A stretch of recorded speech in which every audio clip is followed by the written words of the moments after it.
Hi hello నేనైతే మా అమ్మ వాళ్ళ ఊరు వెళ్తున్నాను. ఎందుకంటే నా 10th క్లాస్ ఫ్రెండ్ శివకృష్ణ వాళ్ళ కొడుకు బర్త్డే అనమాట. సో నేనైతే బర్త్డేకి కూడా వచ్చేసిన.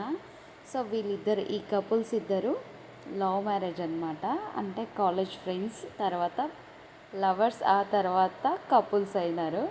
సో లవ్ చేసి పెళ్ళి చేసుకున్నారనమాట.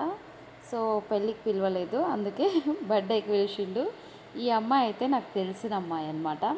సో వాళ్ళ రిలేటివ్, శివకృష్ణకి రిలేటివ్. ఎందుకంటే వీడు నా 10th క్లాస్ ఫ్రెండ్ కాబట్టి, ఇంకా అమ్మ వాళ్ళ ఊరే కాబట్టి కొంతమంది నాకు తెలుసు అనమాట. సో అందరినీ పలకరిస్తూ, అందరితో మాట్లాడుతూ సో బర్త్డే అయితే ఎంజాయ్ చేసిన. సో వీళ్ళైతే అబ్జర్వ్ చేస్తే వీళ్ళంతా మ్యాచింగ్ చేసారు ముగ్గురు. వీళ్ళు ముగ్గురు మ్యాచింగ్. సో ఆ అమ్మాయి శారీ బార్డర్, ఇంకా వీళ్ళిద్దరు షర్ట్స్ అట్లా మ్యాచింగ్ చేసారు. సో నేను స్టేజ్ పైన ఫొటోస్ దిగి ఇంకా మా ఇంటికి వచ్చిన. ఇవి రెండు నాకు కోడన్లు, ఇద్దరు ముద్దుల కోడన్లు. సో చూడండి, నా పెద్ద కోడలు అయితే రాసుకుంటుంది, స్కూల్కి పోయి వచ్చినాక రాసుకుంటుంది అనమాట.